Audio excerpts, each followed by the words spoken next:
가시나무새는 오스트레일리아의 작가 콜린 맥컬로우의 장편 소설입니다. 랠프 신부와 매기의 평생에 걸친 운명적인 사랑과 고뇌를 소재로 하고 있는데요. 영화화되고 드라마로 만들어지기도 했습니다. 가시나무새는 평생 뾰족하고 긴 가시가 박힌 가시나무를 찾아다니다가 그런 가시나무를 찾아내면 그 나무에 돌진해서 가시에 박혀 죽어가면서도 가장 아름다운 노래를 부른다고 합니다. 이 작품은 가시나무새를 닮은 여인 매기와 그녀의 어머니 피, 딸 저스틴에 이르는 3대에 걸친 클레어리가 여인들의 삶과 사랑과 고통을 담고 있습니다. 어쩌면 소설 속 주인공뿐 아니라 우리의 인생도 가시나무새의 운명을 닮았는지도 모르겠습니다. 이제 본격적인 추위가 닥칠 텐데요. 랠프와 매기의 금지된 사랑을 담은 이야기 속으로 빠져들어가 따뜻한 겨울을 보낼 수 있으면 좋겠습니다. 이제 가시나무새 출발할게요.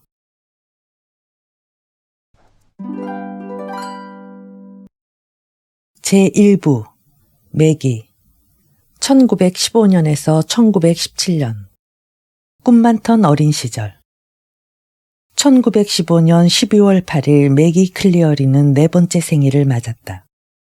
아침 설거지를 끝낸 어머니는 갈색 종이로 포장된 꾸러미를 매기에게 주면서 나가 놀라고 했다.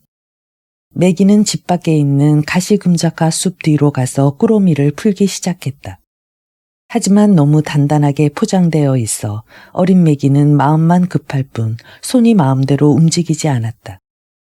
그것은 집에서 만든 것이 아니라 와힌 잡화점에서 산 것이었다. 드디어 상자의 한쪽이 터지면서 황금빛을 띤 멋진 것이 모습을 드러내자 매기의 손이 더욱 빨라졌다. 와, 에그니스다. 에그니스. 기적에 가까운 일이었다. 매기는 지난 5월에 어머니의 말을 잘 들은 덕분으로 난생 처음 와힌에 가보았다. 그녀는 얌전하게 어머니 곁에 앉아 있어야만 했기 때문에 처음 보는 낯선 광경에 너무나 기가 질려 지금 기억될 만한 것은 거의 없었다. 그러나 에그니스만은 예외였다. 에그니스는 그때 분홍색 비단 옷에 모든 사실을 감춘 듯 크림색 치마를 길게 들이우고 있었다. 매기는 그 인형을 보자마자 에기니스라는 이름이 떠올랐다. 그처럼 예쁜 인형에 가장 잘 어울리는 유일무이한 이름인 것처럼. 에그니스를 보고 난 후 몇 개월 동안 매기는 그 인형을 갖고 싶은 마음이 간절했지만 그 희망이 이루어질 가망은 전혀 보이지 않았다. 그녀는 이제까지 인형이라는 것은 가져본 적도 없었고 항상 오빠들이 갖고 놀다가 버린 호루라기나 새총, 그 밖에 망가진 장난감 병정을 가지고 놀았다. 그래서 에그니스와 논다는 것은 상상조차 못했던 매기는 분홍색 옷의 주름을 잡아주면서 이 세상의 모든 사람들이 입은 옷 중에서 가장 예쁜 옷을 입은 에그니스를 조심스럽게 들어올렸다. 인형의 팔과 다리는 자유자재로 움직일 수 있었고 목과 잘록한 허리까지도 움직일 수 있게 되어 있었다. 폼파도식의 머리에 어울리게 진주 머리핀이 꽂혀 있었고 크림빛 레이스 사이로 내보이는 연하디 연한 젖가슴 옆에도 진주핀이 반짝거렸다. 살아있는 것 같은 눈동자는 눈썹 사이에서 푸른 빛을 발하며 깜빡거리는 듯했다. 더욱이 에그니스는 뒤로 누이면 눈을 감기까지 해서 매기의 호기심은 극에 달했다. 에그니스에 도취된 그녀는 두 오빠인 잭과 휴이가 울타리에 바짝 붙어서 부스럭거리며 풀을 헤치고 가까이 다가오는 것도 모르고 조용히 앉아 있었다. 그녀의 머리카락은 클리어 리가의 전형적인 색으로 큰오빠 프랭크를 제외한 나머지 오빠들처럼 붉은 빛을 띠고 있었다. 잭은 손으로 동생을 쿡쿡 찌르면서 매기가 있는 쪽을 가리켰다.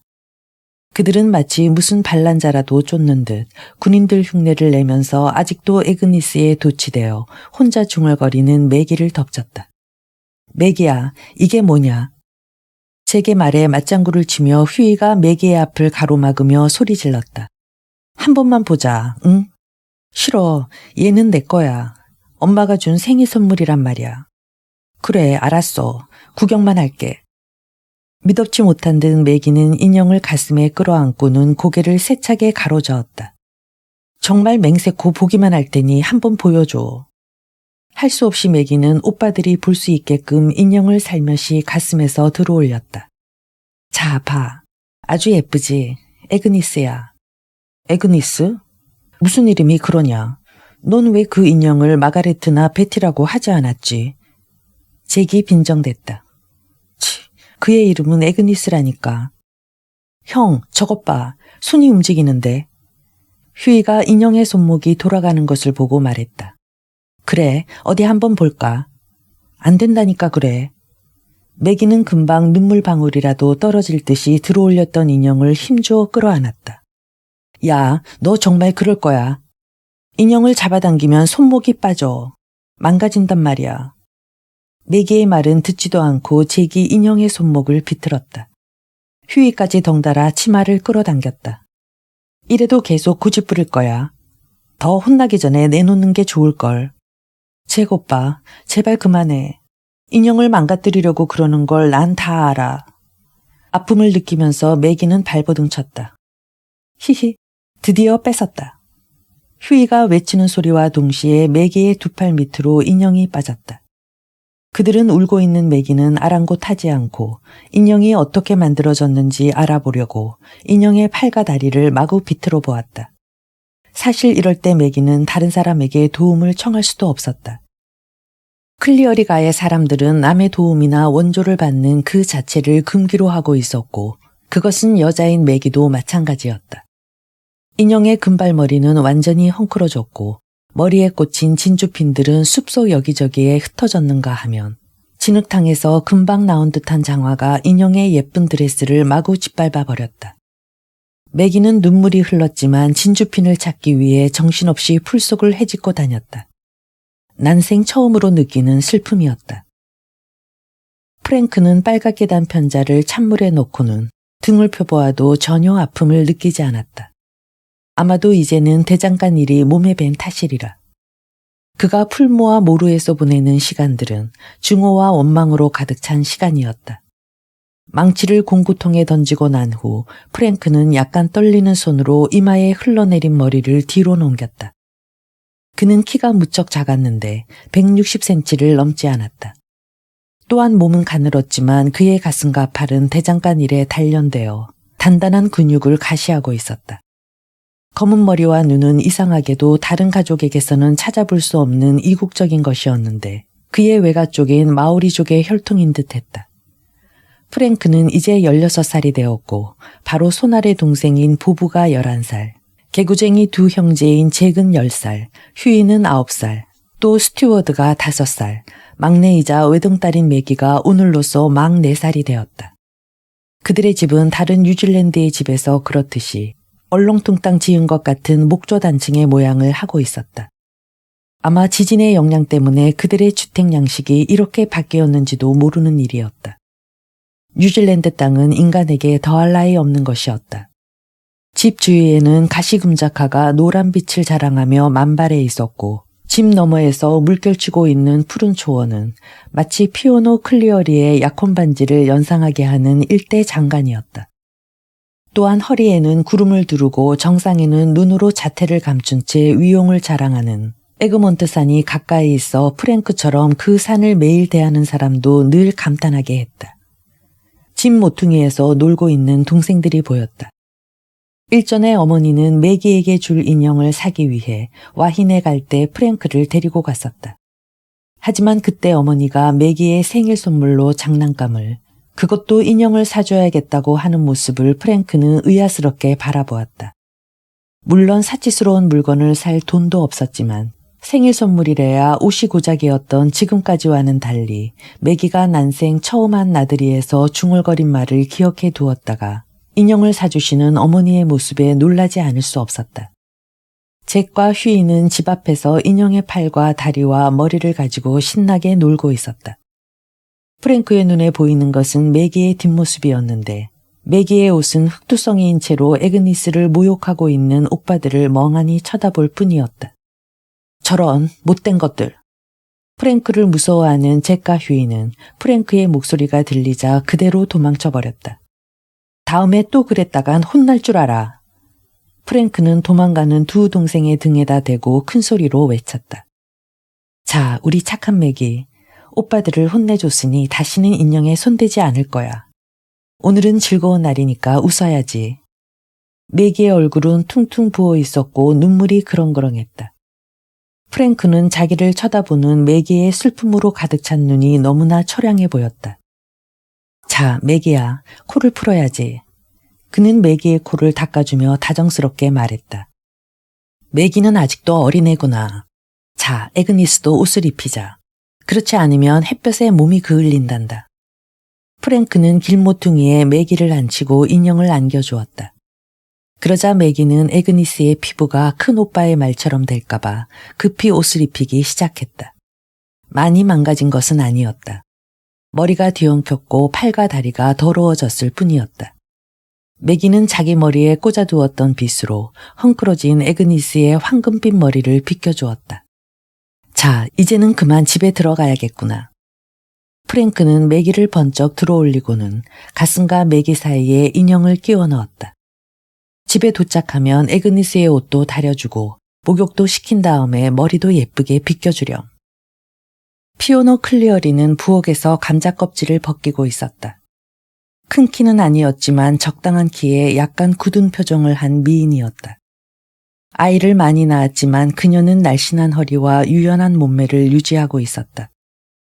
그녀의 하루하루는 난로와 빨래터와 채소밭을 오가는 다람쥐 쳇바퀴 도는 그런 생활의 연속이었다. 맥이와 프랭크가 들어오자 저녁 식사를 준비 중이던 그녀의 표정이 다소 일그러졌다. 맥이야, 오늘 아침에 엄마가 뭐라고 했지?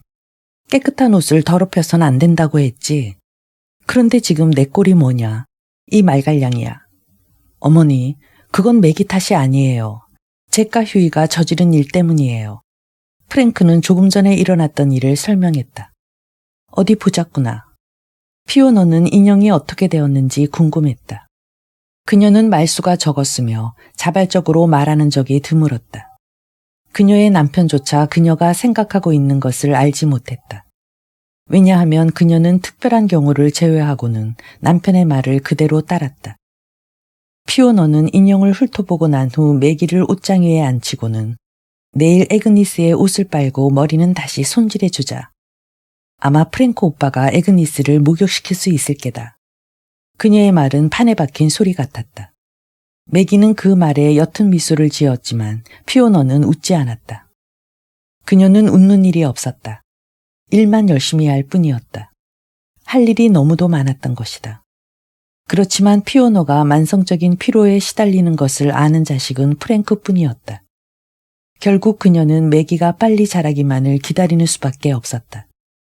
패드리 클리어리는 우연의 일치로 맥이의 생일이 낀 주간에 집에 머무를 수 있었다. 가끔 농사를 짓기도 했지만 그의 본업은 양털 깎는 일이었다. 그는 무척 바쁜 사람이었다. 봄과 여름에는 양이 새끼를 낳는 걸 보살피며 젖자는 일로 목장일을 도왔고 여름이 중턱에 이르면 겨울이 다 지날 때까지 양털을 깎았다. 해가 진 지 얼마 안 되어 그가 집에 도착했을 때 집안에는 등불이 켜져 있었고 프랭크는 장작을 패고 다른 아이들은 집 뒤쪽에서 개구리를 가지고 신나게 놀고 있었다. 그는 잭과 보브에게 놀지만 말고 장작 패는 형 좀 도와주어라 하고 말하며 난로에서 음식 장만에 바쁜 피오노에게 고개를 돌렸다. 피, 별일 없었어. 네, 패디. 그런데 오늘 갈아야 할 밭은 다 갈았나요? 그럼 다 끝냈어. 피곤하기는 하지만 내일은 나머지 밭을 갈 예정이야. 그는 파이프에 질 낮은 담배를 털어넣으며 의자에 앉았다. 맥이는 언제나처럼 아빠에게로 달려가 무릎 위에 올라앉아 얼굴을 비벼댔다. 맥이야, 4살이 되니 기분이 좋으냐? 네, 아빠. 아주 최고예요. 엄마의 선물은 받았니? 참, 아빠. 엄마는 내가 애그니스를 좋아하는지 어떻게 알았죠? 애그니스라고? 네, 내 인형 이름인데 예쁘죠? 아, 정말 예쁜 이름이구나. 날로 앞은 열기가 강했지만 그는 별로 더위를 느끼지 못하고 피로에 지쳐 꾸벅꾸벅 졸았다. 그의 외모는 약간 특이했다. 왜냐하면 그의 다리는 말을 많이 타서 안으로 굽어져 있었고 매일같이 양털을 깎다 보니 팔의 길이가 키에 비해 길었다. 빨간 곱슬머리지만 그의 얼굴은 가끔 신비스러운 미소를 지어 다른 사람들에게 호감을 샀다. 그가 뉴질랜드로 온 지도 20년이 넘었지만 아직도 아일랜드 사투리를 버리지 못하고 있었다. 또 그는 성격이 낙천적이어서 고생도 잘 견뎌냈다. 집에 식량이 떨어지게 되면 자신이 먼저 끼니를 걸을 정도로 자식에 대한 사랑도 깊었다.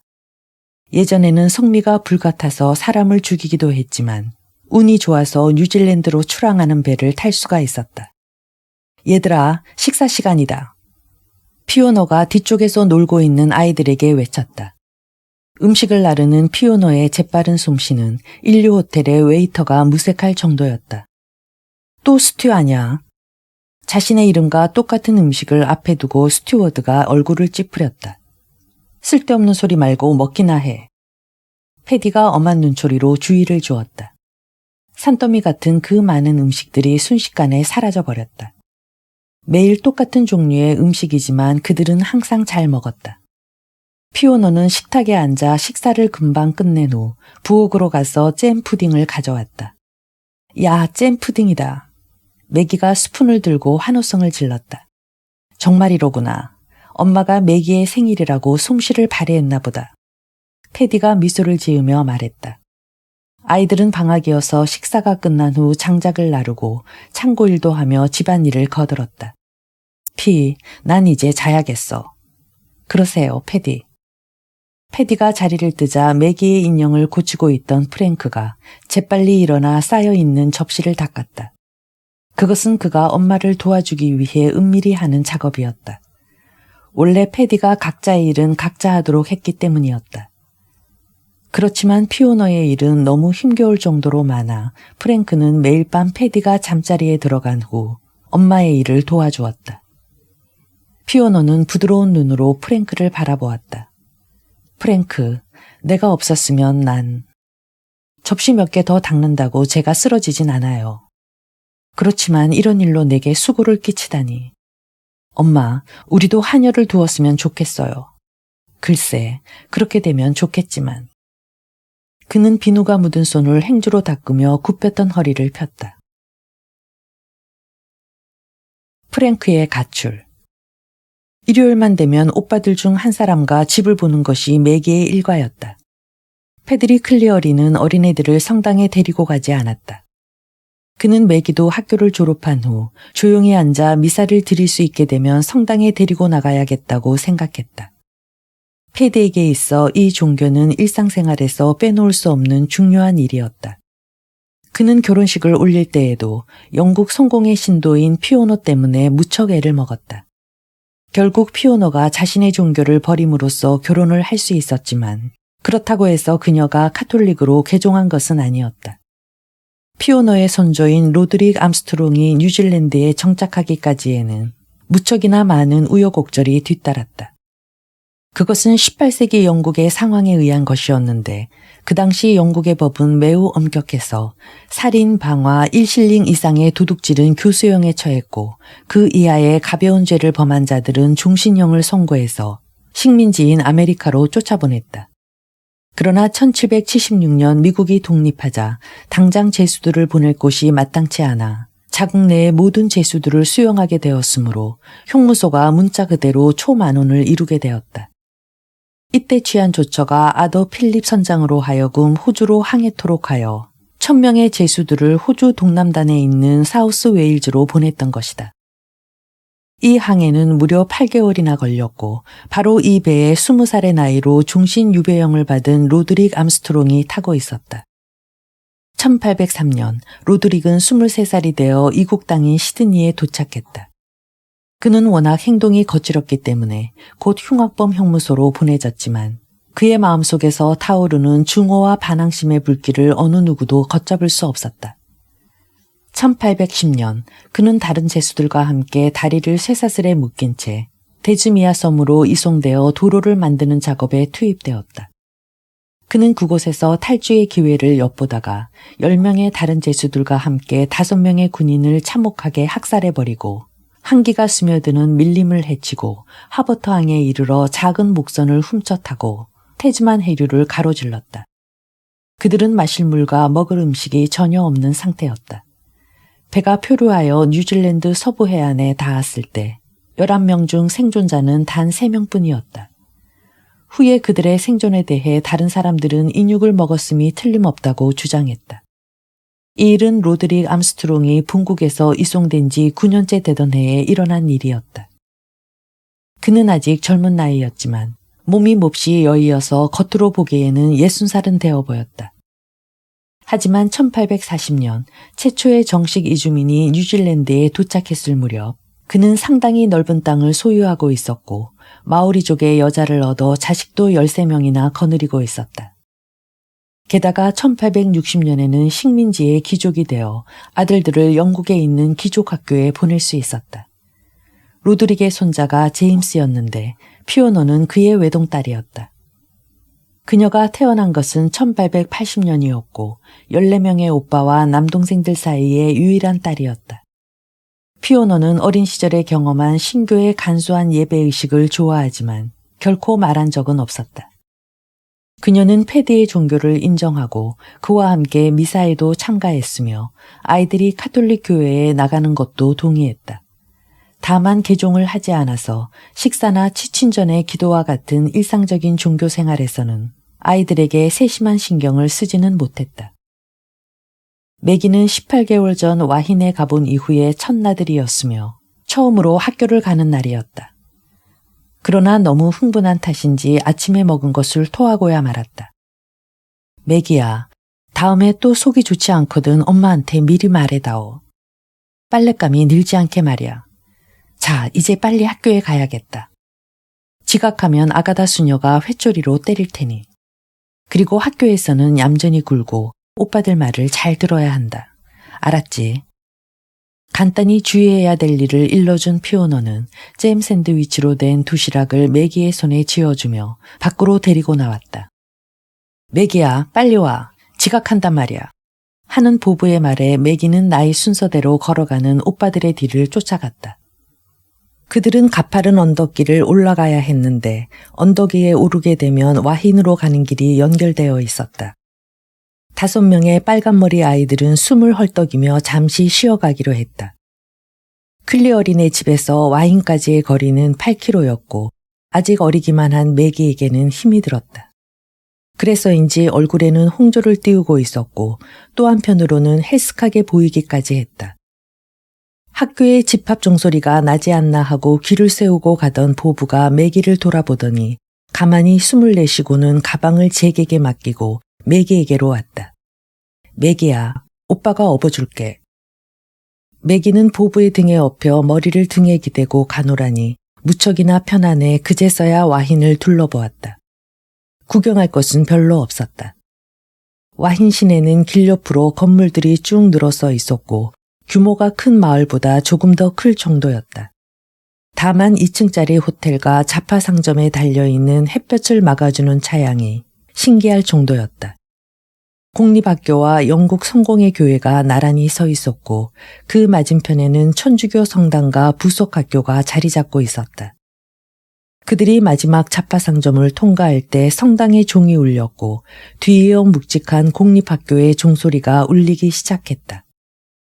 부부와 동생들은 그 소리를 듣자마자 달리기 시작했지만 자갈이 깔린 학교 마당에 들어섰을 때는 모든 학생들이 이미 정렬을 끝마친 상태였고 그들의 앞에는 자신들의 키보다 더 긴 버드나무 회초리를 든 키 작은 수녀가 버티고 서 있었다.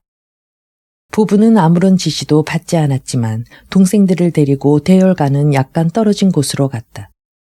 성당은 2층 건물이었는데 담이 있었고 길가에서도 멀리 떨어져 있어 2층이라는 사실을 금방 알기는 어려웠다. 아이들을 가르치는 3명의 수녀가 2층에서 살았고 아래층에는 교실로 쓰는 큰 방이 3개 있었다. 직사각형인 건물 사면에는 베란다가 있었지만 비 오는 날을 제외하고는 절대로 그곳의 출입이 허락되지 않았다. 클리어린의 아이들은 정렬에 있는 학생들이 킥킥거리며 웃는 것을 외면하고 묵묵히 서 있었다. 학생들은 캐더린 수녀가 치는 풍금 소리에 맞추어 교실로 들어가기 시작했다. 마지막 학생이 들어가자 아가다 수녀는 고압적인 자세를 풀고는 천천히 크리어린의 아이들이 서 있는 쪽으로 발걸음을 옮겼다. 매기는 처음 그녀를 보고는 어이가 없다는 듯이 입을 멍하니 벌리고 있었다. 얼굴과 두 손만 보일 뿐 나머지는 모두 까만 옷을 입고 흰 두건을 쓰고 있었으니 수녀를 처음 보는 매기에게는 괴상하게 보인 것도 무리는 아니었다. 동그란 강철대의 안경을 오래 써서 그런지 콧등 양쪽에 조그맣게 붉은 자국이 나 있었다. 로버트 클리어리, 지각한 이유가 뭐지? 안경 너머로 날카롭게 쏘아보며 아일랜드 사투리가 섞인 말투로 아가다 수녀는 외쳤다. 수녀님, 잘못했습니다. 회초리를 곁눈질해보며 부부가 대답했다. 나는 너희들이 왜 지각을 했는지 알고 싶은 거야. 왜 지각했지? 아가다 수녀는 싸늘하게 되물었다. 수녀님, 잘못했습니다. 다른 날이면 몰라도 신학년 첫날부터 지각한 것은 절대로 용서할 수 없어. 매기는 용기를 내어 떨리는 목소리로 말했다. 저 때문에 모두가 늦은 거예요, 수녀님. 파란 눈이 매기에게로 옮겨갔다. 매기는 묻지 않는 말을 해서는 안 된다는 걸 모르고 있었기 때문에 순진한 표정으로 수녀의 얼굴을 쳐다보았다.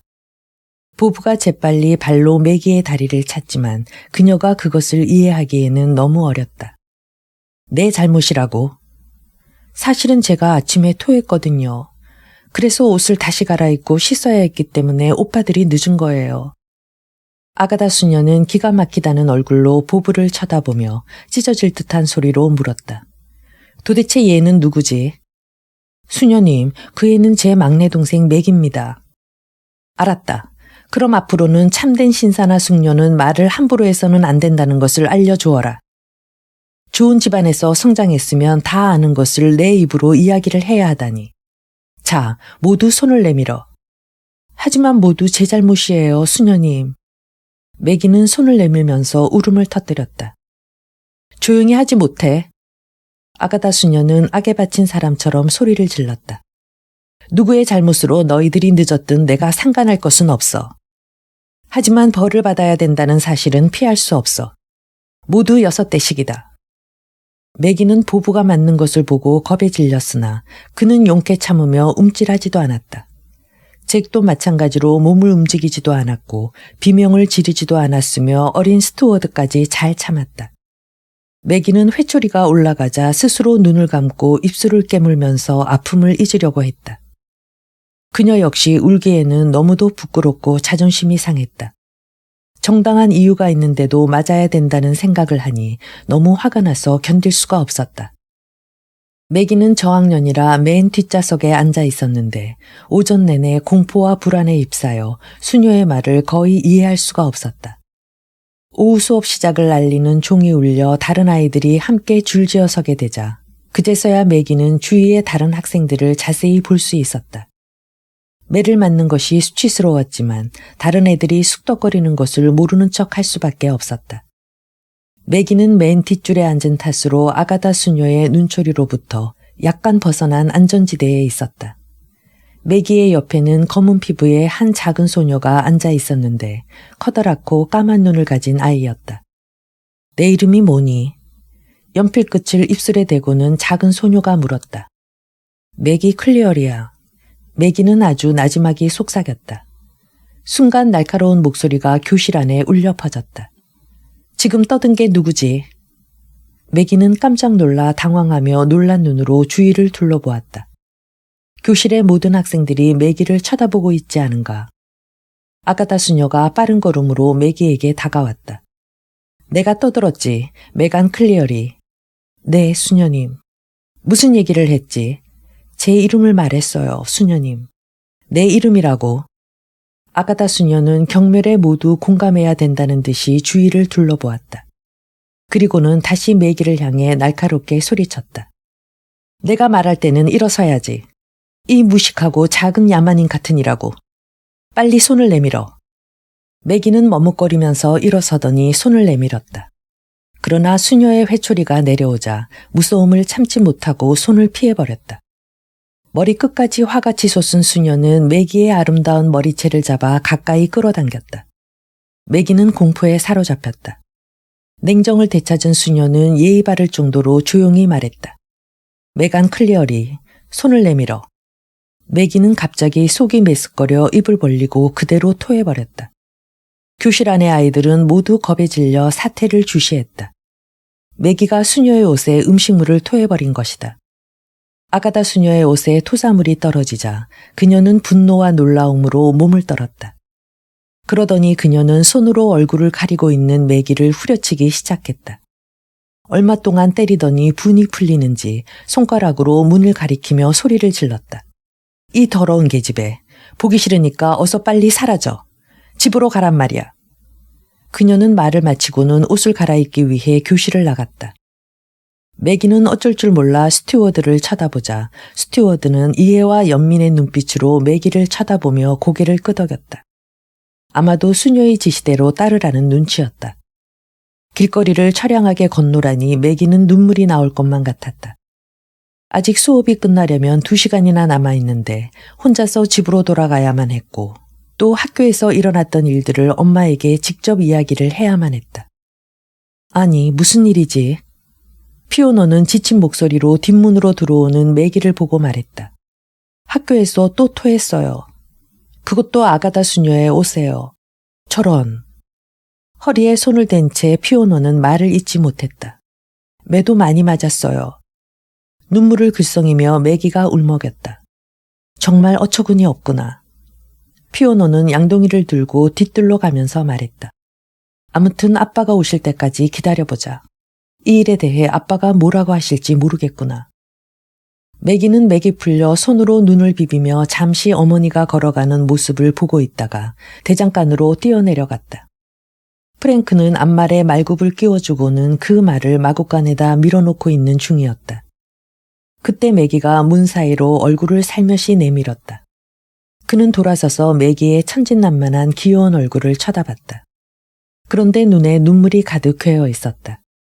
그런 매기의 표정이 프랭크로 하여금 이전에 학교에서 아가다 수녀에게 당한 일을 생각나게 해주었다. 프랭크는 지금 당장이라도 그 수녀를 죽여버리고 싶었다. 아니 웬일이지.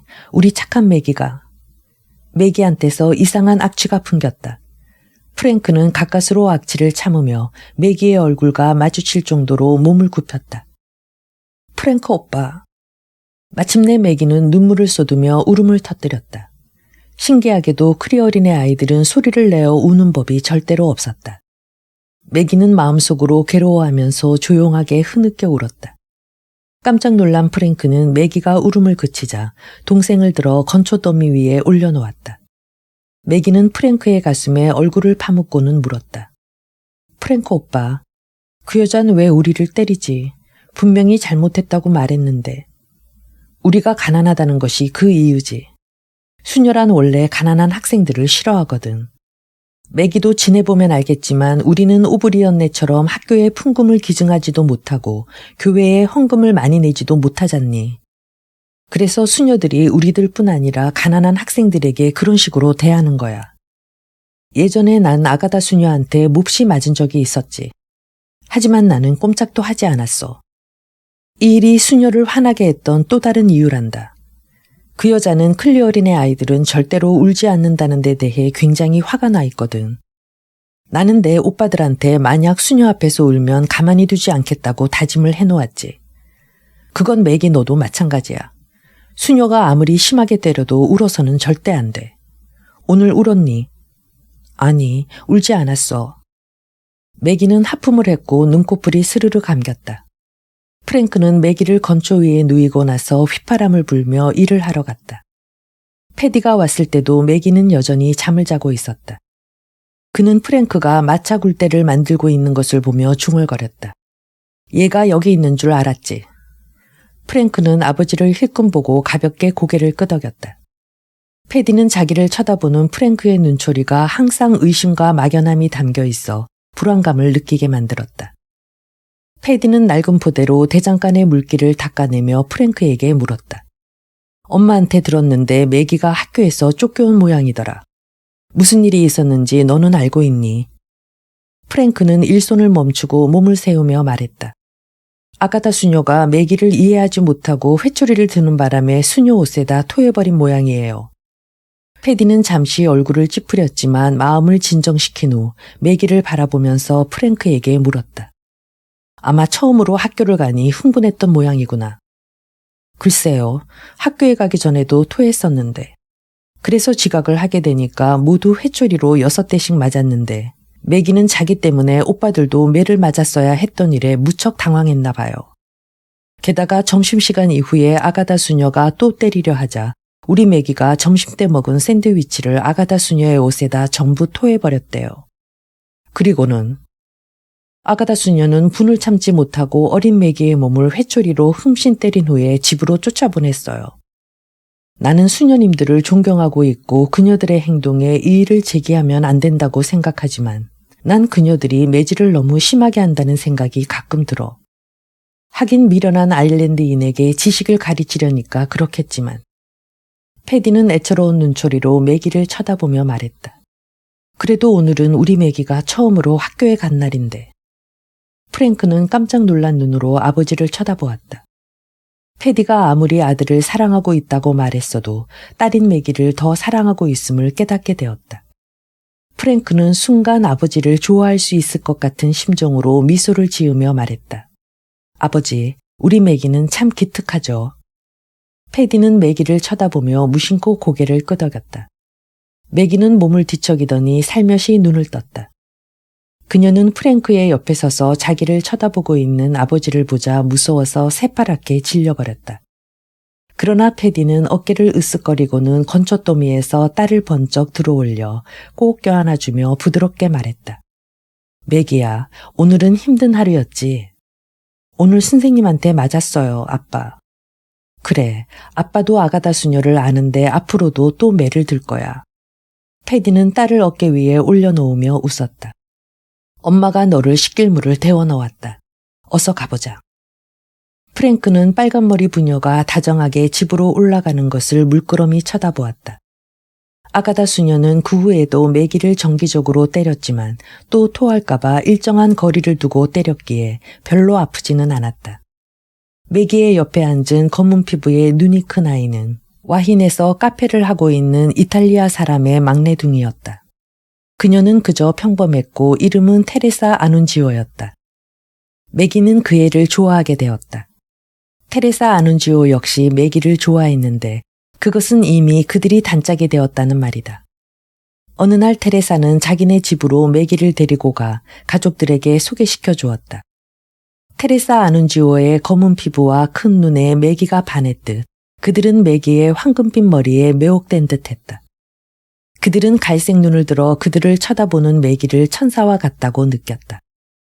결국 테레사 못지않게 매기의 환심을 사기 위해 그들은 양기름에 튀긴 감자와 뼈까지 반죽해서 튀긴 생선 요리를 만들어 주었다. 그것은 기막힐 정도로 맛이 좋았다. 매기는 생전 처음으로 맛이란 것을 느낀 듯했다. 그래서 그는 기회 있을 때마다 테레사의 집에 가려고 했지만 쉬운 일은 아니었다. 나중엔 어머니와 수녀들의 허락을 받아야만 했기 때문이었다. 집에서 매기가 하는 말이라고는 테레사가 그러는데 라든가 테레사가 뭘 했는지 알아요가 모두였는데 마침내 패디가 제발 그 이탈리아 아이의 이야기를 그만하라고 소리칠 지경에까지 이르렀다. 그는 다른 영국인들과 마찬가지로 검은 피부를 하고 있는 지중해 지방 사람들을 혐오했다. 매기야, 이탈리아 놈들은 무척이나 더럽단다. 그놈들은 몸을 자주 씻지 않기 때문이야. 그렇지만 패디는 말을 계속할 수가 없었다. 매기의 날카로운 눈초리가 패디의 말을 용납하지 않았기 때문이었다. 이 일이 있고 난 후 매기는 친구의 이야기를 가끔씩 꺼내기는 했지만 테레사와의 사이는 더없이 좋았다. 보부와 다른 오빠들은 매기에게 친구가 생긴 것을 환영했다.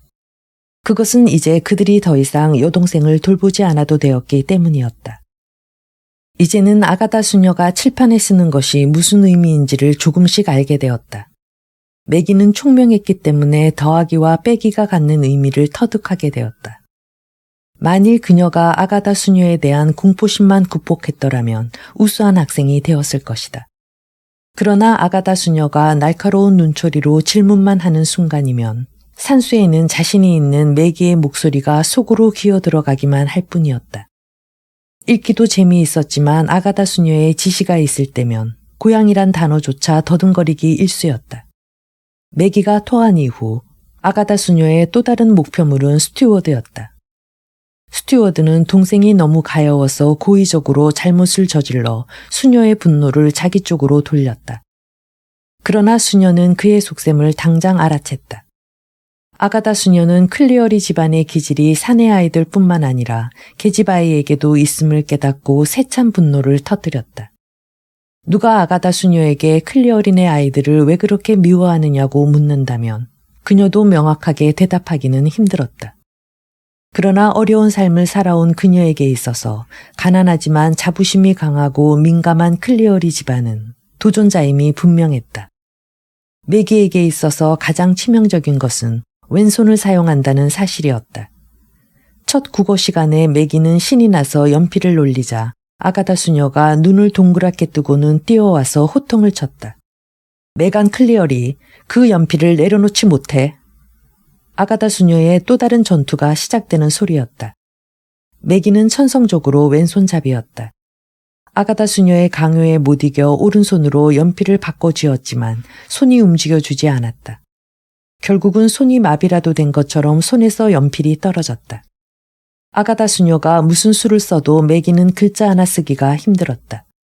그러나 수녀는 석 달 동안 매기의 왼팔을 끈으로 묶어놓고는 오후 3시쯤 집에 갈 때쯤 풀어주는 일을 반복한 끝에 마침내는 승리를 쟁취할 수 있었다. 그래도 마음이 안 놓인 그녀는 2달 동안 그 짓을 계속했다. 그리고 전교생이 모인 기도회에서 아가다 수녀는 매기가 과오를 뉘우친 것을 전지전능한 천주님께 감사드린다고 능청을 떨었다. 그녀는 왼손잡이 아이들은 사탄의 후예라고 믿었는데 특히 빨간 머리일 때는 더욱 그렇다고 믿었다. 학교에 들어간 지 1년 만에 통통했던 매기는 무척이나 야위었다. 수녀의 학대 때문에 정신적인 부담이 너무 커 손톱을 물어뜯기까지 했다. 매기가 손톱을 물어뜯는 습관이 생기자 피오노는 아주 쓴 노회를 발라주었다. 간혹 손가락을 입에 넣으면 그 맛은 형용할 수 없이 쓰고 구역질이 났다. 매기는 손수건을 꺼내 손가락의 살이 벗겨질 때까지 그 약을 닦아버렸다. 테디는 회초리로 매기의 종아리를 때려 매기를 깡총깡총 뛰게 만들었다. 수녀의 것에 비하면 훨씬 점잖았지만 소용없는 짓이었다. 매기는 그 후에도 여전히 손톱을 물어뜯었다. 학교 생활을 견디게 해주는 유일한 즐거움은 테레사 아눈지오와의 우정이었다. 매기는 항상 수업 시간이 빨리 지나가고 쉬는 시간이 왔으면 하고 간절히 기다렸다. 쉬는 시간이 되면 그들은 큰 무화과 나무 밑으로 뛰어가 서로의 팔로 허리를 감고 끊임없이 이야기를 했다. 테레사의 가정생활과 수많은 인형, 그리고 소꿉놀이와 장난감에 관한 이야기로 그들은 즐거운 시간들을 보냈다. 그들은 서로를 아끼고 위해 주었다. 그러나 단 한 가지 테레사는 매기의 금욕적인 집안 분위기에 대해서는 불쌍하게 생각했다. 엄마한테 달려가 키스하는 것조차 허락되지 않는다니 정말 매기가 불쌍하다고 여겨졌던 것이다. 매기도 엄마가 테레사의 엄마처럼 껴안고 키스를 해주면 얼마나 좋을까 하고 상상했지만 가능한 일이 아니어서 단념을 했다. 그렇지만 테레사의 엄마라도 자신을 안아주었으면 하고 바랄 때가 있었다. 학기가 끝날 무렵이었다. 피오노는 여느 때처럼 매기를 의자에 앉혀놓고는 머리를 손질해주고 있었는데 사실 머리 손질은 손이 많이 가는 일거리였다. 매기는 태어날 때부터 약간 곱슬머리였는데 피오노는 이것도 복이라고 생각했다. 나중에 자라서 웨이브를 만들기가 쉽기 때문이었다. 머리가 뻣뻣한 여자는 고생을 하게 된다고 피오노는 생각했다. 피오노는 빗으로 웨이브를 만들어 주었는데 이것은 그녀의 오래된 습관이었다. 아침에 학교에 가기 전에는 꼭 웨이브를 만들어 주는 것이었다. 그런데 이것이 다른 학생들에게 시샘의 대상이 되었다. 그렇잖아도 예쁜 머리카락을 가진 매기가 웨이브까지 하고 나면 매기의 머리는 학교에서 제일 아름다웠기 때문이다. 웨이브를 만드는 과정은 매우 힘든 일이었지만 매기는 그 일에 익숙해져 있었다. 어떤 때는 머리카락이 많이 엉켜 있어 엄마의 억센팔이 빗질을 세게 하는 바람에 눈물을 글썽이며 의자에서 떨어지지 않으려고 의자의 손잡이를 꼭 잡지 않으면 안 되었다. 방학을 일주일 앞둔 월요일이었다. 이틀만 지나면 매기의 생일이었으므로 매기는 한 번밖에 본 적이 없는 소꿉장난감 한 세트를 가졌으면 하고 꿈꾸었다. 와인 잡화점에는 있었지만 아빠의 수입으로서는 어쩔 도리가 없었다. 갑자기 피오너가 비명을 질렀는데 그 소리가 어찌나 기묘했던지 매기는 환상에서 깨어났다. 아침 식탁에 둘러앉았던 아빠와 오빠들이 눈을 둥그렇게 뜨고서 이쪽을 돌아보았다. 이 일을 어쩌지? 피오너의 소리였다. 패디가 의자에서 벌떡 일어나 놀란 얼굴로 피오너와 매기가 있는 쪽으로 다가왔다. 지금까지 피오너가 이렇게 당황하는 모습을 본 적이 없었다.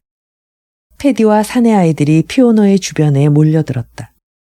매기는 무슨 영문인지 몰라 엄마를 쳐다보았는데 엄마가 갑자기 빗으로 얼굴을 때리는 바람에 눈물이 났다. 이것 보세요. 그녀는 햇빛 쪽으로 매기의 머리카락을 쳐들고 모두에게 놀란 이유를 설명하려는 듯했다. 처음에는 아무것도 보이지 않았는데 조금 있으니까 작은 벌레가 피오너의 손등으로 올라가는 것이 보였다. 그는 머리카락 한 다발을 잡았는데 더 많은 작은 벌레들이 눈에 띄기 시작했다. 이들이 머리카락에 가득했던 것이다. 아니, 얘 머리에 이가 생기다니. 패디도 기가 막혀 말문이 막혔다. 다른 아이들은 패디와 마찬가지로 뒤로 물러섰지만 프랭크는 열심히 매기의 머리를 들여다보고 있었다. 매기는 불쌍하게도 쭈그리고 앉아서 무슨 영문인지 몰라 주위를 둘러보았다. 패디는 의자에 앉아 불을 들여다보며 곰곰이 생각하더니 벌떡 일어서서 외쳤다. 맞았어. 이건 순전히 그 이탈리아 계집애 때문이야. 그 더럽고 추잡한 망할 자식들. 되지만도 못한 놈들. 패디. 피오너는 놀란 얼굴로 패디를 바라보았다. 미안해, 여보. 그렇지만 매기에게 그들이 일을 옮겨놓은 것을 생각하니 그 카페를 부숴버리고 싶은 심정이야. 그는 주먹으로 무릎을 내리치며 몸을 떨었다. 엄마, 왜 그래요? 궁금증을 참지 못한 매기가 입을 열었다. 이 더러운 것아, 이것 좀 봐라. 대답과 동시에 피오너는 매기의 눈앞에 손바닥을 펼쳤다. 내 머리카락에 이것들이 온통 들끓고 있어. 아마도 내가 좋아하는 그 이탈리아 친구로부터 옮은 게 틀림없겠지. 자, 이제 어떡하면 좋겠니? 매기는 이를 보더니 즐겁을 하고는 입을 벌린 채 울음을 터뜨렸다. 프랭크는 누가 시키지 않아도 스스로 일을 할 줄 알았다. 노쇠통을 찾아서 물을 끓이기 시작했다. 패디는 부엌안을 왔다 갔다 하며 분을 참지 못하더니 매기를 다시 한번 보고는 뒷방으로 가서 모자를 쓰고는 말채찍을 들고 나왔다. 난 와인으로 가야겠어. 그 이탈리아 놈들을 만나 욕을 실컷 해주어야겠어. 물론 아가다 수녀한테도 이를 가진 아이를 입학시킨 이유도 들어야겠고. 패디, 진정해요. 그렇지 않을 수도 있잖아요. 당치 않은 소리. 그는 계단을 내려가 밤생말을 타고는 재빠른 솜씨로 달려갔다. 피오너는 프랭크를 바라보며 한숨을 쉬었다. 아버지가 감옥에나 끌려가지 않으면 다행이겠구나. 아이들을 모두 불러오너라. 머리를 조사해 봐야겠다. 그리고 오늘은 학교에 가지 말도록 해라. 다른 식구들은 다행스럽게도 이가 옮지는 않았다. 피오너는 반지꼬리에서 큰 가위를 꺼내 매기의 머리카락을 자르기 시작했다. 번쩍이는 머리카락이 거의 잘려나가자 매기의 흰살이 보이기 시작했다. 프랭크, 면도질을 해야겠니? 안 돼요, 엄마. 석유를 흠뻑 뿌리면 될 거예요. 그러니까 면도질은 제발 하지 마세요. 오빠들도 석유를 한 컵씩 머리에 뿌리고 잿물비누로 씻었지만 매기의 머리에는 오빠들이 쓰다 남은 석유를 들이붓고는 잿물비누로 싹싹 씻어냈다. 작업이 거의 끝났을 때 매기는 눈이 따가워서 앞을 볼 수가 없었다. 프랭크는 잘려진 머리털을 난로에 쑤셔놓고는 부엌 바닥을 깨끗이 닦았다. 남자애들은 하루 종일 일을 했지만 매기는 수치스러워 헛간 뒤로 나가 울었다. 프랭크가 찾으러 왔을 때 너무 부끄러워 오빠의 얼굴을 쳐다보지도 못했다. 프랭크는 설득해서 안으로 데리고 들어갈 수 없음을 알고는 강제로 매기를 집 안으로 데리고 왔다. 매기는 발버둥치며 아우성쳤다. 저녁 늦게 돌아온 패디는 딸의 머리가 깎인 것을 보더니 눈물을 글썽였다. 그는 의자에 걸터 앉아 얼굴을 두 손으로 감싼 채 잠자코 있었다. 가족들은 가시방석에 앉은 것처럼 불안해서 견딜 수가 없었다. 피오너는 차를 가져와 패디의 마음을 진정시키려고 잔에다 따라주었다. 와인에 갔던 일은 어떻게 됐어요? 당신이 나간 지 꽤 오래되었는데. 그 이탈리아 놈들을 죄다 마구간 속으로 쳐넣었어. 맥리어드에게 내가 왜 그렇게 화가 났는지 설명했더니 그가 술집에 가서 사람들을 모두 데려왔더군. 그래서 우리는 그 이탈리아 놈들을 모두 여물통에다 쳐놓고 노예를 몇 갤론인가 부었어. 그는 신이 나서 말을 이었다. 그 다음에 나는 학교로 달려가 아가다 수녀를 만났는데 그녀는 그 일에 대해서 아무것도 모르고 있더군. 결국 그 이탈리아 계집애를 끌어내 머리를 조사해 보니까 이가 득실거리잖아. 그 즉시 그 애는 집으로 쫓겨가고 머리카락이 완전히 깨끗해질 때까지는 올 생각을 말라고 했어. 모든 학생들을 조사해 보니까 이를 가진 애들이 무척 많았어. 그는 신이 나서 말을 계속하다가 매기의 깎인 머리를 보더니 눈물을 글썽이며 엄하게 말했다. 우리 귀여운 숙녀님, 다시는 그 이탈리아 계집애와 놀면 안 된다. 보브, 너는 앞으로 매기가 학교에서 어느 누구와도 놀지 못하게 해야 돼. 알아듣겠니? 아빠, 잘 알았어요. 보브가 고개를 끄덕였다. 싫어. 난 이제 학교에는 갈 수 없어. 매기가 신음하듯 내뱉었다. 그녀는 손으로 머리를 감싸고는 애원했다. 엄마, 이 꼴로 어떻게 학교에 가요? 아가다 수녀가 있는 학교를 이 모습으로는 도저히 갈 수가 없어요. 아니야, 넌 학교에 가야 해. 그래야 버릇이 고쳐지지. 엄마가 단호하게 말했다. 결국 매기는 다시 학교에 가게 되었다. 머리에는 밤색 머플러를 둘렀는데 쉬는 시간만 되면 다른 아이들이 매기의 머플러를 벗기고 머리를 보려고 야단법석이었다. 매기는 울상이 되곤 했지만 사실 매기의 머리는 괴상망측했다. 이 광경을 본 보브는 동생에게 달려가 머플러를 다시 씌워주고는 위로해 주었다. 매기야, 신경 쓸 거 없어. 그리고는 아이들을 돌아보며 사납게 외쳐댔다. 야, 이 지새끼 같은 놈들아. 너희들 머리에는 이가 없는 줄 알아? 클리어린의 형제들이 모두 모여들었다. 그들은 매기를 둘러싸고 수업 시간을 알리는 종소리가 울릴 때까지 매기를 지키고 있었다. 테레사 아눈지오가 점심시간에 잠깐 학교에 나타났다. 그 애는 매기를 보자 곧 덤벼들었지만 오빠들이 가로막아 섰기 때문에 매기에게는 접근할 수 없었다. 그녀는 뒤로 물러서며 두고 보자는 듯이 주먹을 불끈 쥐어 보였다. 난 내가 아주 미워. 너 때문에 우리 집은 이사를 가게 됐어. 그건 순전히 너희 아빠가 우리 아빠를 못살게 굴었기 때문이야. 테레사는 소리를 지르더니 밖으로 나가버렸다. 매기는 울지 않았다. 그녀도 차츰 배우기 시작할 것이다. 남들은 뭐라고 하든 나에게는 아무 상관이 없다는 것을. 다른 소녀들은 매기를 가까이 하지 않았다. 그것은 보브와 잭이 두렵기도 했지만 더 큰 이유는 말썽 많은 클리어린의 아이들과는 놀지 말라는 부모들의 충고가 있었기 때문이었다. 매기는 마치 수도원에 들어간 것처럼 아이들과 수녀들에게 따돌림을 받았다. 아가다 수녀도 방법을 바꾸어 매기는 쳐다보지도 않고 모든 분풀이를 스튜어드에게 했다. 아이들의 생일이 학교에 가는 날이면 생일 파티는 꼭 토요일로 미루었으므로 매기의 생일 파티도 토요일에 열게 되었다. 그렇게 갖고 싶었던 소꿉장난감 세트를 선물로 받았고 프랭크가 정성스럽게 지장한 그 테이블과 의자들 위에 배열되었다. 또 유일한 매기의 친구인 에그니스는 피오너가 짜준 드레스를 입고 있었다. 매기는 의례적으로 에그니스에게도 차를 따라주었다. 이제 매기는 부모님들이 자기에게 쏟는 사랑도 알게 되었지만 그 애가 인형을 싫어하기 시작하고 소꿉장난감도 예의가 아니라는 것은 그 누구도 몰랐다. 1917년에 성탄절이 지난 지 이틀째 되는 날, 패디는 도서관에서 주간신문과 몇 권의 책을 빌려왔다. 아마도 미국 잡지들의 영향 때문인지 요즘의 신문들은 새로운 편집 경향을 보이기 시작했다. 주간신문의 각 페이지들은 거의 1차 세계대전에 관한 기사를 특집으로 다루고 있었는데 호주와 뉴질랜드의 연합군 부대의 용사들이 터키의 요새지인 갈리폴리로 진격하는 사진과 영국의 빅토리아 십자훈장을 받은 모든 사람들의 이야기 등으로 꾸며져 있었다. 프랭크는 자기 차례가 되자 신문을 집어들고는 정신없이 전쟁 기사를 훑어보았다. 그의 눈은 무서울 정도로 이글거리며 타고 있었다. 프랭크는 신문을 테이블 위에 조심스럽게 갖다 놓으면서 말했다. 아빠, 나도 군대를 가고 싶어요. 피오노는 순간적으로 얼굴을 돌렸는데 그 바람에 스튜를 떨어뜨릴 뻔했다. 의자에 앉아있던 패디는 굳은 표정으로 달래듯이 말했다. 프랭크, 넌 아직 어려. 어리다니요. 전 어리지 않아요. 돼지 같은 독일 놈들과 터키 놈들이 우리 편을 죽이고 있는데 가만히 있으란 말이에요. 이제 클리어리 집안에서도 한 사람쯤 나설 때가 됐어요. 프랭크, 넌 아직 나이가 모자라. 군대에선 널 받아주지도 않아. 아빠만 가만히 계시면 받아줄 겁니다.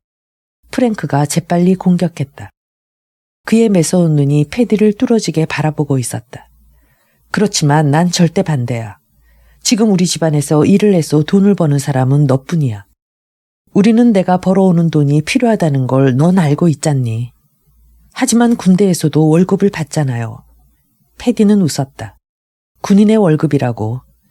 와인에서 대장간 일을 하는 것이 유럽에서 군인 노릇을 하는 것보다 훨씬 많은 돈을 번다는 사실을 넌 모르니. 그래도 전 유럽으로 가고 싶어요. 지금보다는 훨씬 좋아질 테니까요. 그 길만이 저에게는 유일한 탈출구예요. 멍청한 놈 같으니라고. 넌 내가 무슨 말을 하는지 모르고 있어. 프랭크, 내가 전쟁이 뭔지나 알고 있니? 아빠는 무려 1000년 이상이나 전쟁이 계속되는 곳에서 이리로 왔어. 넌 사람들이 얘기하는 전쟁을 들어보기나 했니? 다음에 와인에 가거든 귀담아 들어봐라. 게다가 내가 이렇게 화를 내는 이유는 영국 놈들이 호주와 뉴질랜드의 연합군 부대를 총알바지로 이용한다는 사실이야. 우리가 무슨 소모품이냐. 기껏해야 갈리폴리와 같은 악조건 속으로 밀어넣어 5만 명 가운데 1만 명이나 죽었지. 무려 2알이나 되는 엄청난 숫자야. 패디의 음성은 분노로 가득했다. 왜 우리 뉴질랜드 사람들이 식민지의 피를 빨아먹듯 착취하는 영국을 위해 희생되어야 하지? 그들이 우리에게 무엇을 해주었지? 나는 독일의 카이저가 영국을 멸망시킨다 해도 눈물 한 방울 흘리지 않을 거야. 하지만 아빠, 날 입대시켜주세요. 프랭크, 다른 일은 내 마음대로 해도 좋다. 하지만 군대에 가는 것만은 절대로 용서 못해. 또 너는 군인이 될 정도로 키가 크지도 않았잖아. 프랭크는 입술을 깨물며 얼굴을 붉혔다. 키가 작다는 것이 그의 커다란 약점이기 때문이다. 그가 학교에 다닐 때에도 반에서 제일 작았는데 이것이 그로 하여금 싸움을 많이 하게 만든 원인이었다. 그가 14살 때 키가 160cm였는데 그 후에도 키가 자라지 않아 17살이 된 지금도 14살 때의 키와 같았다. 키는 작았지만 힘은 좋았다. 지금까지 싸움에서 져본 적이 없었다. 짐 콜린즈는 22살의 나이로 말을 번쩍 들 만큼 힘이 센 사나이였는데 프랭크는 왼팔이 부러지고 갈비뼈에 금이 가면서도 의식을 잃은 콜린즈를 피투성이로 만들어 놓은 이야기는 그 지방의 전설처럼 되어버렸다. 물론 패디도 프랭크의 소문을 듣고 있었지만 그런 일들이 대장간 일에 방해가 되지 않는 한 신경 쓰지 않았다. 패디는 아들들을 차별하지 않고 프랭크를 이해하려고 애를 썼지만 그 일이 쉽지는 않았다. 그러한 프랭크의 분노는 피오너의 사랑에도 어쩔 수 없었다. 프랭크의 얼굴은 클리얼이나 암스트롱 집안의 누구와도 닮지 않았다. 눈원저리가 피오너와 조금 닮았을 뿐이다. 패디가 프랭크의 키에 대한 얘기를 하자 갑자기 둘 사이의 대화는 중단되었다. 다른 식구들은 잠자코 토끼고기 수프를 마실 뿐이었다. 그러나 매기는 음식을 먹을 수가 없었다. 지금 당장이라도 프랭크가 어디론가 떠나가 버릴 것만 같았다. 프랭크는 예의 바른 솜씨로 식사를 끝내더니 이내 밖으로 나갔다. 잠시 후 장작 패는 소리가 공기를 뚫고 들려왔다. 매기는 침실에서 모두 잠자리에 들었다고 생각하고는 창문으로 빠져나와 장작더미가 있는 곳으로 갔다. 프랭크는 유컬리 나무 위에 서서 도끼질을 하고 있었다. 도끼의 소리가 밤공기를 가르며 번쩍였다. 무서운 속도로 내리치는 도끼에 쇠처럼 단단한 유컬리 나무도 틈새가 벌어지고 있었다. 이 일은 정말 위험하기 그지없어 잘못 내려치면 자기의 발을 자르기 십상이었다.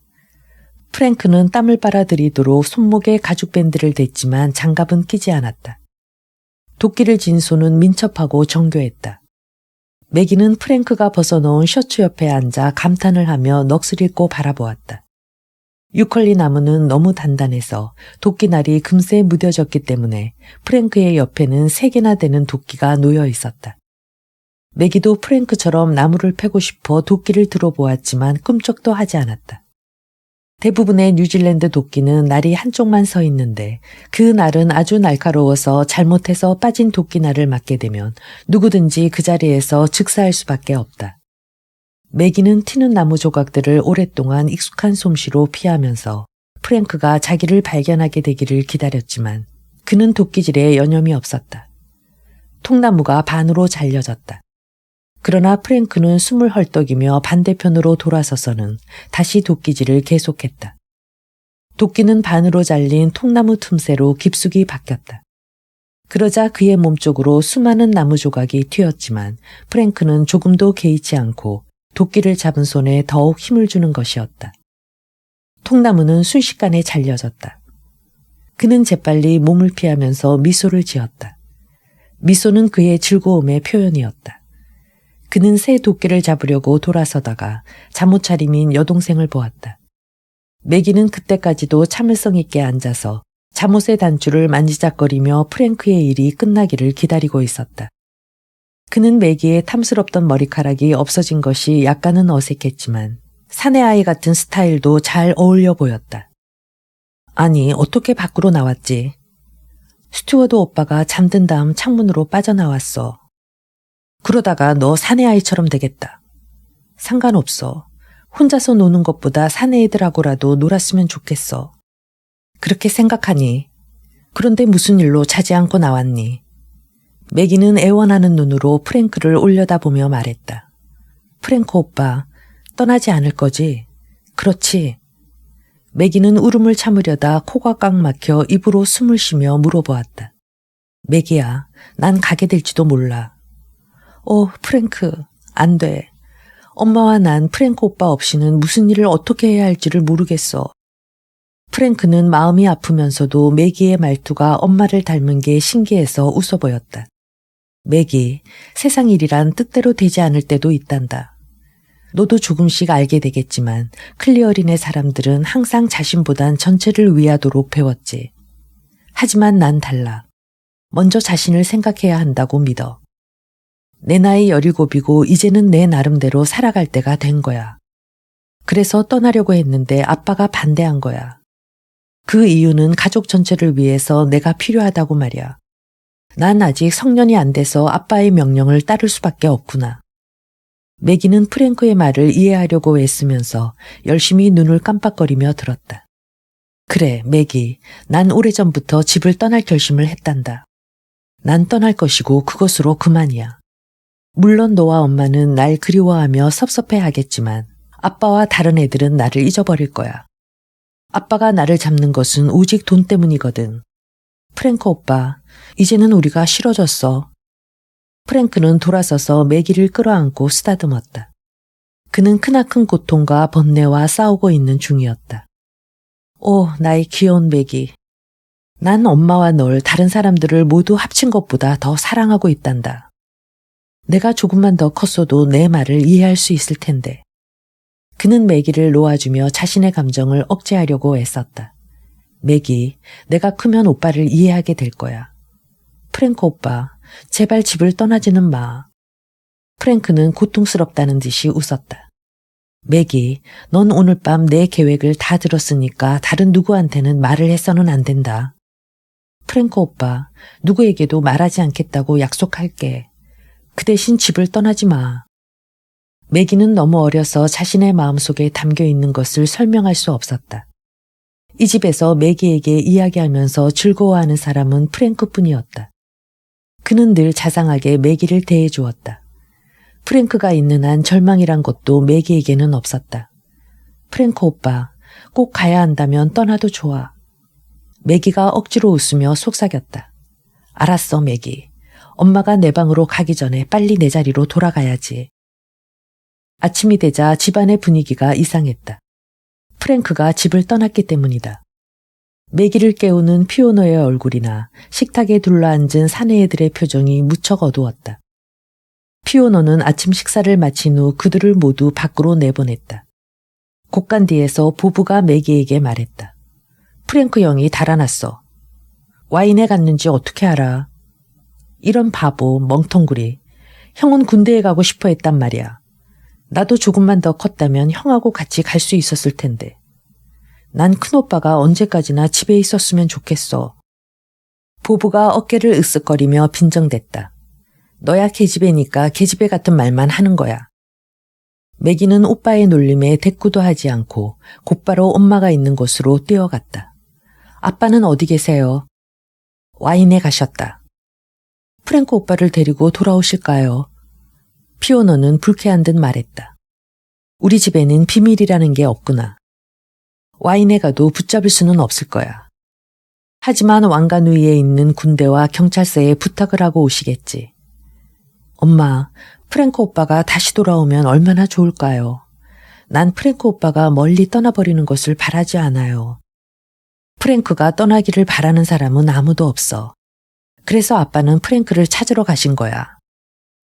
피오노는 버터를 만들기 위해 젓던 손을 멈추고 한숨을 쉬었다. 가엾은 프랭크. 불쌍하고 가엾은 프랭크. 그녀는 나지막이 중얼거렸다. 왜 우리들의 죗값을 아이들이 치러야 하는지 모르겠구나. 오, 나의 가엾은 프랭크. 어쩌자고. 3일 후 경찰이 프랭크를 붙잡아왔다. 정말 싸움 한번 잘하는 아드님을 두셨더군요.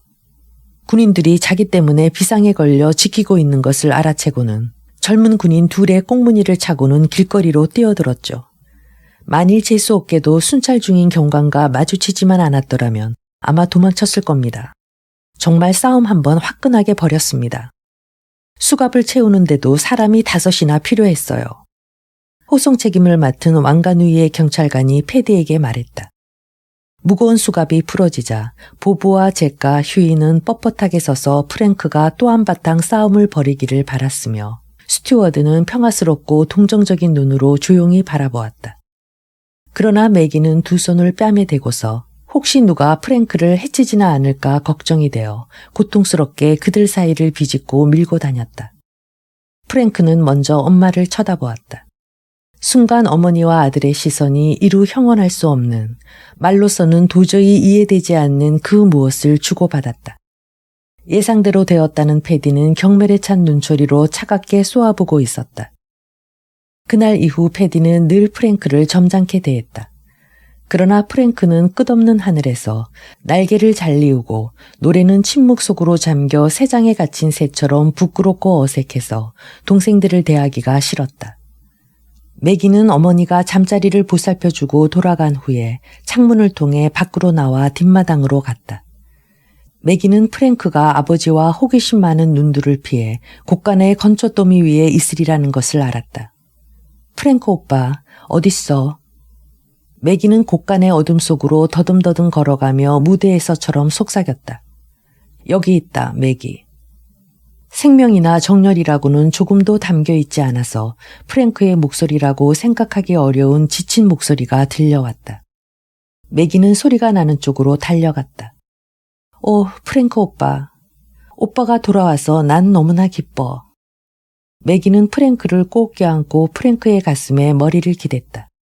그는 어두워서 매기의 얼굴을 볼 수 없었지만 마음속으로부터 우러나오는 동정의 빛을 알고는 몸을 비틀면서 흐느껴 울기 시작했다. 그러나 매기는 울지 않았다. 아직 어린애에 불과하지만 이미 성숙함을 지니기 시작했기 때문이다.